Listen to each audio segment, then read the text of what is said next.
Hello, welcome to BT Sports Score. It could be a really significant day for teams in the bottom half of the Premier League. Over the next 3 hours, we'll bring you all the goals, all the talking points and all the controversies up and down the leagues. And if you have to get off the sofa, we're live on Twitter all afternoon. And in the FA Cup today, we're out and about in search of a story. Could it be Boreham Wood, Nantwich, Hereford or Gainsborough Trinity? Yes, it is going to be an exciting day in the FA Cup. But last night, Wolves cemented their lead at the top of the Championship with a 2-0 victory over Fulham. But Bristol City are closing in on the top two after beating Cardiff 2-1 at lunchtime. Leicester drew 2-2 at Stoke. Celtic have broken their own 100-year-old British record by going 63 domestic games unbeaten in their 4-0 victory over St Johnstone. And Mansfield beat non-league Shore Lane 3-1, knocking them out of the cup. And here's some Premier League team news for you for today. Tammy Abraham celebrates his England call-up by starting for Swansea against Brighton. And earlier this week, he tweeted saying, "Words can't describe the feeling, but I feel truly blessed and honoured to be called up to England seniors. Thanks again for all the messages." Well, we've got the Fab Four for you today. Robbie Savage, Paul Ince, Jermaine Genius and Chris Sutton. Lots to talk about. A 2-2 thrilling game, actually, at Stoke at lunchtime as well. But we're really going to concentrate on the bottom of the table. That's what it's all about with those in action this afternoon. Bournemouth, the only ones in the bottom three playing. They could move out of the relegation zone for the first time since August. And Swansea or West Ham could find themselves in the bottom three by the end of today. And we asked our four pundits today who they thought would go down come the end of the season. And this is what they came up with. There's one team that they all thought was destined for the Championship, and that is Crystal Palace. And you can see quite a lot of names reoccurring there. But one name may be a little bit interesting, Paul Ince. We're just quite intrigued. Can I just say something? Newcastle. I didn't say Brighton. You didn't say Brighton? No, I didn't say Brighton, no. OK, who did you say? I can't remember. I know it certainly wasn't Brighton. I know, Okay. listen, I know it wasn't Brighton. Let's okay. just get that thing straight. I think Brighton will stay up. OK. Got to be brave when you see something wrong. You didn't say Newcastle. I didn't say Newcastle. Are you said Newcastle. I didn't. You didn't. Are you changing your mind now, having slept on it? Because that was yesterday afternoon. But you know what it is, people. Honestly, I just think there's 6 or 7 teams that could go down. Yeah. You know, I watched Newcastle last week. They don't create enough chances, don't score a lot of goals. And you can say that about 3 or 4 other teams. So I wasn't going to say Huddersfield. Reason we know why. So I picked Newcastle. Yeah. Why? Huh? Why Huddersfield? Because I don't think they'll go down. Right, yeah. No, that's. I think what Paul said 6 or 7. It's more than that. I mean, No, it's not. that's the. Yes, it is. I can't see Everton are not going to go down. Well, they're in a mess, but there are there are so many. They've got a new manager now, Everton. So you said? They're not yet, Oh, but no, maybe soon. But throwing me there.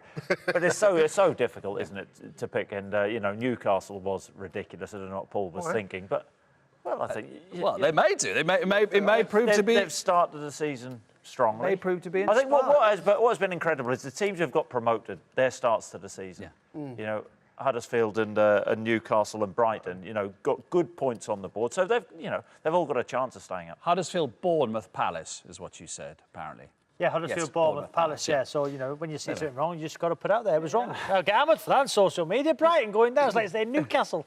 Let's talk about the Swansea-Brighton game, because they're playing each other today, and of course they are two teams who have been mentioned possibly as going down. Jermaine, you're going to watch this one because Swansea at home, they've lost 4 out of 5 at home.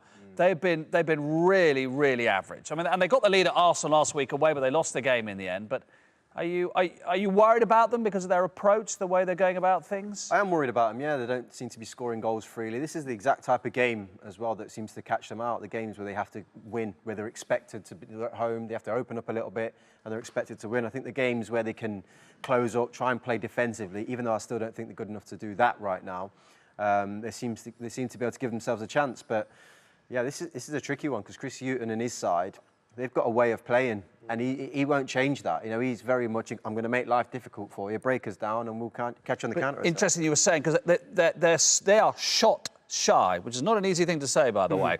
They've only had 20 shots on goal, which is fewer than Harry Kane. Harry Kane's had more shots than anyone in world football, I would imagine. And Mo Salah. He's picked a much more attacking team today, Paul Clement. He has done, yeah. He's noticed, I think, that they've been shot shy. Yeah. That was hot. Let's leave it there, shall we? Let's not go there again. So yeah, I mean, I think Nathan Dyer makes his first start today, which tells me a bit of pace in the side. He's been on the bench, and I think he's been injured. But even I know he's been forced to play Klukas at left back. That's attacking. In midfield, though, to have Key alongside Carroll, I think that's more of an attacking look as well. So. Hopefully, you know, for the Swansea fans, they'll have something to smile about today. I haven't seen one of those types of Swansea performances of the past, even this year, as yet. It's all been pretty doom and gloom down there. So they need something. They need a big moment. Let's just talk about Brighton, though. The centre-backs have been really good, haven't they? Duffy and Dunk have been really good. Only one defeat in 5. They'll be feeling good about themselves, Brighton. They'll be feeling they, you know, erroneously or not, they shouldn't be on anybody's list to go down the way they're going about things. No, I have to say I've been really impressed. Chris Hughton, you know, is a good organiser. You know, the centre halves are key, but you know, I think Glenn Murray up top. You know, is he good enough to play in the Premier League? I think at the start of this season he's proven that he is. And they just have to maintain their momentum, and they'll fancy it at Swansea today. You know, it's a good opportunity to go and nail an away win against a Swansea side who aren't confident at home. Let's have a word about the game you're going to watch then, Huddersfield and West Brom. Huddersfield, that brilliant win over Man United last time, but of course they didn't lay a glove on Liverpool, didn't even have a shot at the goal at Liverpool. What about today? When you're playing at home against West Brom, if you're Huddersfield, these are the games which will determine if you stay up. You know, it was a great win against Manchester United, but what they'll have to do is, you know, they haven't got the superstar names, West Brom, like Manchester United. They'll have to play with the same tempo, the same aggression. You know, in the first 5 or 10 minutes, they had 2 players booked, Huddersfield. I'm not saying about goal kicking them, but play with that intensity. And interesting today, you know, I'll be watching, you know, Thomas, he's playing as a number 10. You know, I don't know what Paul thinks, you know, as his father, but when I watched Thomas at Derby, he got 15 goals from out wide on the right. You know, so he's the manager who, and Wagner knows better than me, but playing as a number 10 today, so I'm interested to, you know, to see how he does there.